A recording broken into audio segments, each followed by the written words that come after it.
नमस्कार. आपण या ठिकाणी पैठण तालुक्यामध्ये नाग महाराजांच्या समाधीपाशी आहोत.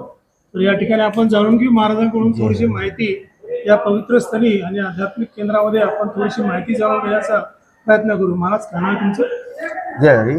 जय मी हरी. संजय साळुंके, नाथ महाराजांचा सेवेकरी.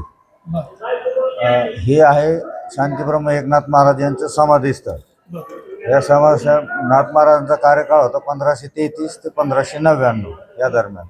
या समाधीचे वैशिष्ट्य हे आहे की त्यांचे चिरंजीव जे आहेत ती समाधी त्यांची आहे हरिपंडित महाराज. इथं त्यांचे पूर्वज आणि वंशज अशा समाधी आहेत सर्व. नाथ महाराजांचा जो काळ होता तो 1533-1599 मध्ये नाथ महाराजांनी सामाजिक भारूड, भजन कीर्तन यासाठी भरपूर लिखाण केलेलं आहे. तसंच त्यांची भावार्थ रामायण, विविध असे ग्रंथ त्यांनी लिहिलेले आहेत. आणि पंढरपूर नंतर सर्वात मोठी जर दुसरी कुठली यात्रा असेल तर ही पैठण इथे भरते, नाथषष्ठी म्हणून. नाथषष्ठीचं विशेष महत्त्व असं महाराज या ठिकाणी सांगतात. नाथषष्ठीला या ठिकाणी मोठा जनसागर, मोठा जनसमुदाय या ठिकाणी दर्शनासाठी येतो.